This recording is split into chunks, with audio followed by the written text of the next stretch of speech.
Welcome to Fox 55's Green and Gold Gridiron. The Packers went to South Florida and pick up a thrilling 27-24 come-from-behind win over the Miami Dolphins. And here at Fox 55's Green and Gold Gridiron, we get to spend a half hour talking about this remarkable win. I'm Brian Groff alongside former Packers and Badgers offensive lineman Bill Ferrario. How's it going, Brian? I'll tell you what, I wasn't relaxed this whole game, but I was thrilled with the outcome. And as we always say, it starts with the offensive line. In this game, the offensive line helped us get that win there at the end with TJ Lang falling on that fumble. If there's one thing I've learned doing this show with you, it always starts with the offensive line. Everything revolves around the offensive line. It starts with them and ends with them. Keith Roerdink from PackerReport.com and Jana Wimmer will be along shortly. First, let's get into those final exciting moments of this game. We get into the fourth quarter. You talk about TJ Lang recovering a fumble, and that kind of kickstarts thing. You need things to go your way as part of a come-from-behind drive, and that's what they had. And we get into the final moments of this play, starting that drive with 2:02 remaining. We do. I tell you what, the Dolphins started getting some momentum coming into the end of the fourth quarter there, but the Packers held strong. Defense stood their ground, and we got the outcome we wanted. They had to go 60 yards. They did it in 11 plays, and there's Aaron Rodgers, cool in the Miami Heat. And we see this play right here, Bill, really heads up with Davante Adams. It was a smart move. It was one of those veteran-savvy moves by Rodgers, but by Adams out there just being aware of his surroundings and being able to gain some yards and get out of bounds when he needed to. Andrew Corliss got matched up on a linebacker, and that's the matchup that he was looking for. He was looking for that all day, and it was nice to see a tight end step up when we've had a lot of question marks with the tight end, so it was nice seeing that play. Aaron Rodgers faced a lot of pressure, but he really kept his composure. What does it say about him, not only his talent, but his leadership ability? I think it says a lot. I mean, we've known Aaron Rodgers has been a leader of this team, and I think a good leader you're going to have the rest of the team follow, and that's what these guys are starting to do. And it's just, I think this season's really starting to come together. We always say it's a marathon, not a sprint, and you could see the development game by game. Andrew Corliss called the win epic. For more on the reaction from the Packers in Miami, we send it over to Jana Wimmer. Yeah, you guys talked about that game-winning touchdown. Everybody's been talking about it. It's the talk of the town, and we take a closer look in this week's Breaking the Huddle.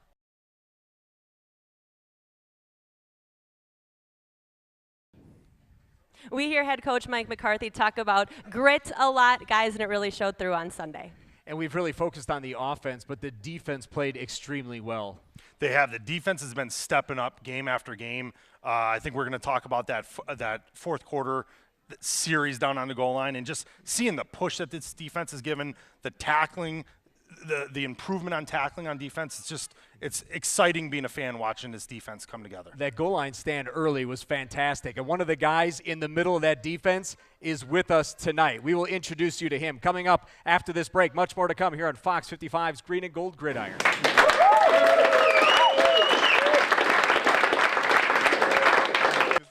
Thanks again for joining us on Fox 55's Green and Gold Gridiron. We have some company on our set. First, the man to my left from PackerReport.com, Keith Roerdink. Hey, excited to be here, especially after a win like that. And big guy next to me certainly had a lot to do with it. Exactly. He is in his 7th NFL season, first with the Green Bay Packers. I don't know if maybe we discount the 6th with the Minnesota Vikings, but he is a Green Bay Packer starting every game this year for Green Bay at defensive tackle. Please say hello to LaTroy Guion.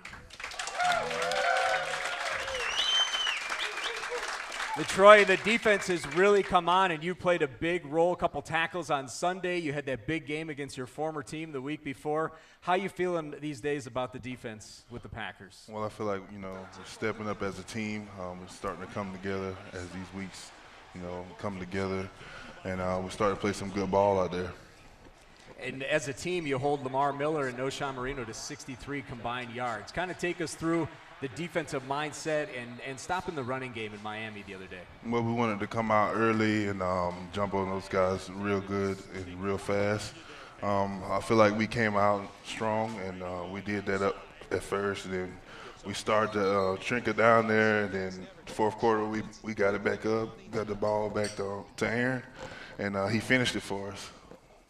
Now, LaTroy, you missed all but 1 week of training camp. You had that hamstring injury. Then you have B.J. Raji has the bicep injury. He's out. There was a lot of pressure on you coming in, but do you feel like you've hit your groove now with the way you've played the last 3 weeks? Well, yeah, most definitely. I'm starting to get in my groove. Starting to play some good ball out there. Some tough-nosed football down in the trenches. That's what they brought me here for, and that's what I'm coming to do. For sure. LaTroy, I know when you're new to a system, new to a team, and you get thrown in after injury, sometimes guys have a tendency to overthink things, and then once you feel comfortable, you're just going out there and play. How do you feel you're at with that right now? Do you just feel comfortable going out there and just letting it loose and cutting loose out there? Well, yeah, definitely. I'm just let my hair back and let loose out there. Start playing hard, for my team.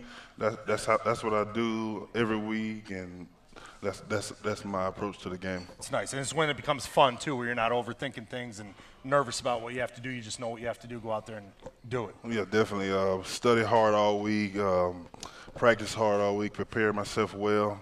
I prepare myself with my teammates, and that's why we go out there and play like we do. And it's not easy down there in the middle of that defense either. You got those offensive linemen holding you all the time, right, Bill? You definitely. Old linemen don't hold. Come on. Come on. Yeah, definitely. They like to hold and tug and double team and bite and scratch. I mean, we're down there battling the whole time. Out too. Yeah, they do all kind of things down in the old linemen. I mentioned you started your NFL career with the Vikings. Now to go to this side of the rivalry, first off, just kind of take us through what it was like on the other side and how you guys would gear up for that Packers game. And then on the flip side, to face some former teammates and to see the purple on the other side. Well, I've been with those guys for 6 years. I knew them very well, a lot of those guys on that team. And it felt great to go against them, and it felt great to be with the green and the gold. It was it was wonderful. I played good that game, and I practiced hard. I prepared well, and I wanted to have a good game that game, and I did, and it felt great. You had a nice sack dance as well. Describe the sack dance for us. Well, it's something I made up in the kitchen with my girl and my boy. I was just in there practicing it all night, and I came up with something, and I forgot the name I was going to come up with it, but it's pretty elaborate. Yeah. Name? The goo-wop. That's what I'm calling it. The goo-wop. Thank you. That's what I'm calling it. I'm going to call it the goo-wop. It's a good dance. But you knew you were getting a sack that game, right, against your old team? Oh yeah. I was doing everything in my power that week to practice hard and to get my moves down so I can put it on the old lineman and come up with a sack. Now that was the first time Keith and I had a chance to talk with you. It was after that game. What were your buddies saying? What was the reaction from your family? I mean, it sounds to me like that was really a game you circled and that really meant a lot to you. It did mean a lot to me. They wasn't going to give me, what I wanted in that last year. So I decided to move on to a great Packer team that I'm with right now, and that's. I'm gonna just leave it alone. I'm gonna talk about something that's, How about one more thing on the Packers? One of your all-time favorite players is Reggie White, and for you to be able to play for the franchise that he played for, what has that meant to you? That means a lot. Reggie White was a dominant defensive line player, and I like the style that he played with. He was ferocious out there. He was, determined. He always, came with, his A game every game, and that's kind of how I want to, see myself in that light, and striding towards, that goal to be, a player type like Reggie White that was just dominant in the game. We're going to turn now to our Titletown topics. I know a big topic of discussion was the heat and playing in South Florida. You're from Florida, but we're going to ask about the heat and playing down there, and Jana's going to kick things off for us. Yeah, temperatures were in the high 80s during the game on Sunday, and we saw video of Packers players trying to keep cool on the sideline. So, guys, how do you prepare for that temperature change, and how can it affect your game plan? Well, I'm from Florida, and, it really didn't affect me that much. I grew up in it, and we prepare as a team all week to hydrate and, to, get in the sauna, which, ups your body temperature a little bit, to feel that heat. That's basically what we did. We just hydrated. We were just well prepared for the game and ready to go. And that's what defensive linemen do. Offensive linemen, I don't think you can prepare for it. I remember I played one preseason game down in Miami, and it felt like I was being severely punished. I remember a 12 to 13 play drive where I was saying to myself, I might die, and it wasn't about blocking the guy in front of me or coming out of the game with the win. It was about surviving and living another day after that game in Miami. So that heat is an issue. But seeing those tarps that they had over the line, that was definitely something interesting, something I never saw in my day. We had the cool zones, we had some ice towels, stuff like that, but those tarps, that was pretty interesting to see. Yeah, most definitely. They had the tarps over our head, blocking the sun, the air coming from the seats. I mean, they kept us cool. I mean, that had a lot to do with it, too, out there. They kept us cool during the game. They did a great job at that, those guys on the sideline. But you guys start drinking like Tuesday, Wednesday already, right? I mean, you're not just hydrating the day before, a couple days before. It's a week-long thing, isn't it? Oh, yeah, most definitely. You have to start during the week, hydrate all week long. So, and you got a long plane ride. You have to get down there, and maybe you have family you have to deal with. So you have to be mentally prepared and physically prepared also. Yeah. So that was our hot topic. Let's go to topic 2. The Packers return home next week against the Panthers. The Panthers are 2-0 against NFC North teams so far this year. They have a good quarterback in Cam Newton. What other challenges do they present? They got a good run threat with Cam Newton running that zone read option. We're going to do like we do every week. We're going to go to the drawing board, check him out, check the film out, study him hard, and get ready to defend him this week. Now, it's all about gap discipline when you have a zone read quarterback like that, right? Because, I mean, he's going to fake, he's going to drop back, but he's looking for that running lane. You almost have to hold back a little as a defensive lineman, right? Yeah, playing zone read, all 11 players have to be on one accord. Everybody got to be doing their job, not peeking, not getting nosy. We got to be on one accord, playing together, and we should be fine. And Bill, the Panthers are 2-0 against NFC North Division teams this year. They are. I think one of the bigger challenges is going to be right now maintaining and improving. I think we need to maintain the success that the Packers team has had, but it's also improving upon that. There's always going to be little things that you're going to be able to learn in practice, learn from watching film, going up against Cam Newton about staying technically sound on defense and on offense. It's about continuing to be able to establish that running game and keep drives going, keep the defense off the field. Great. We're going to take a break. We'll come back with topics 3 and 4 after this.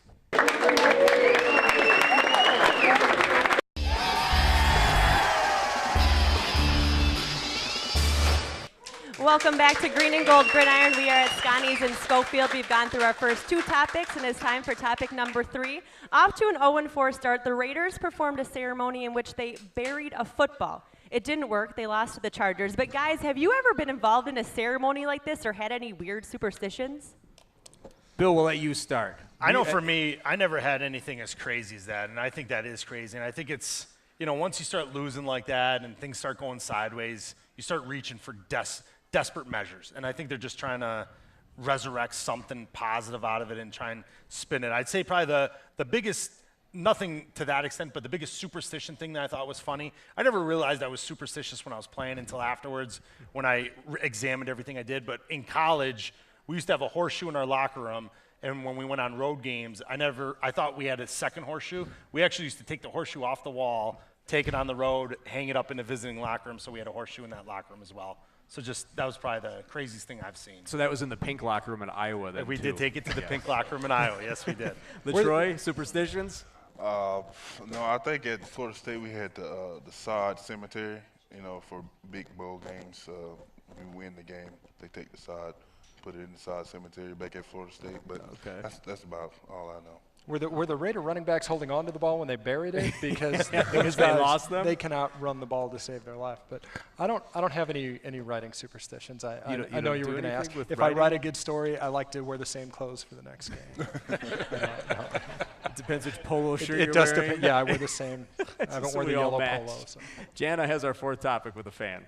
Yes, we have a fan here. We have Harold Kluter, and I believe he has a question for LaTroy.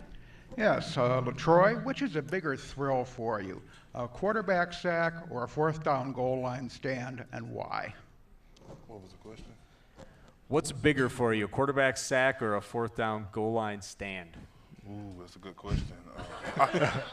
I think a 4-down stop on a goal line is big because it demoralizes the other team. They just did everything they can do to try to get in the end zone, and when the defense stuff them, it's got to be demoralizing to go back to the sideline and have to write up, different plays. I appreciate the fact that you said that because we just so happen to have a goal line stand queued up, and we're going to have offensive linemen, defensive linemen take us through it in Bill's breakdown. That's coming up after this break.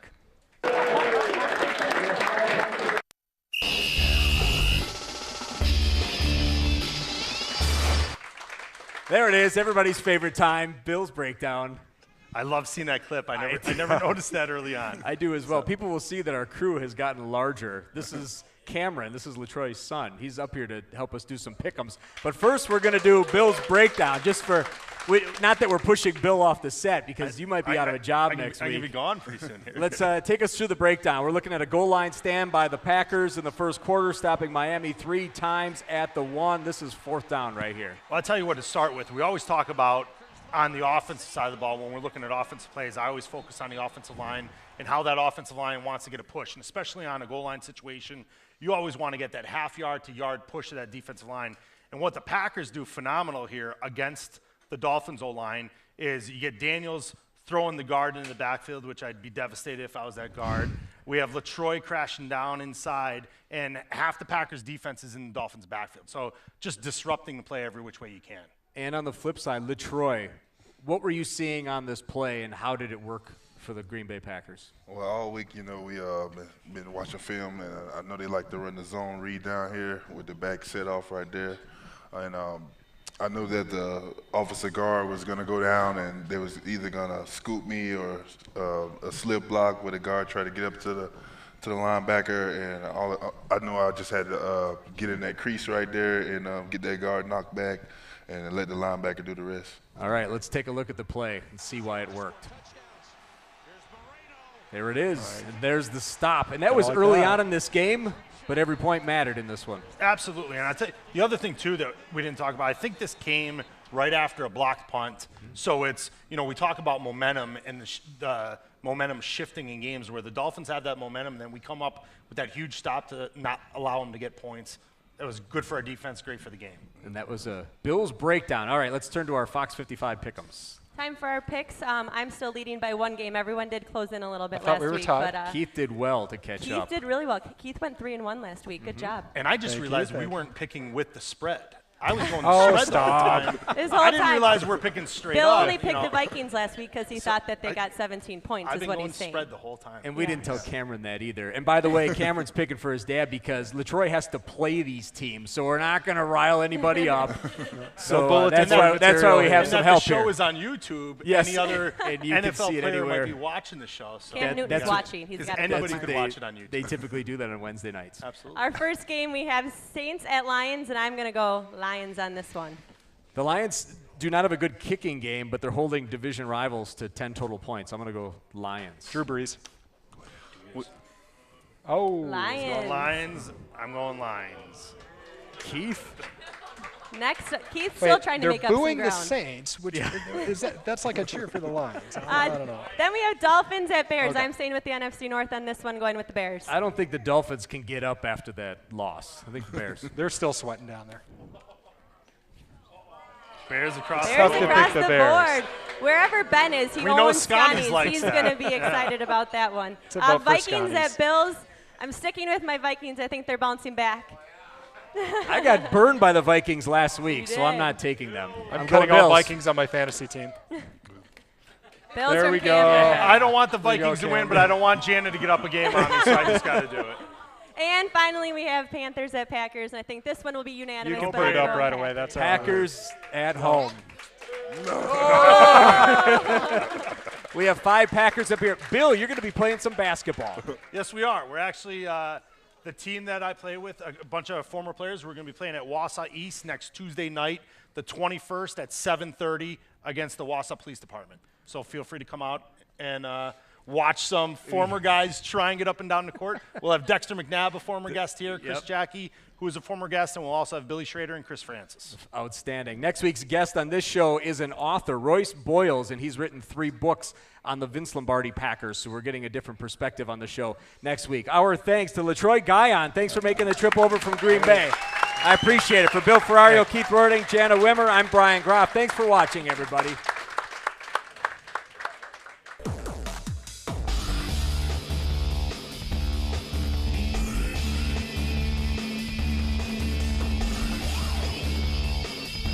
Thank you for watching Fox 55's Green and Gold Gridiron.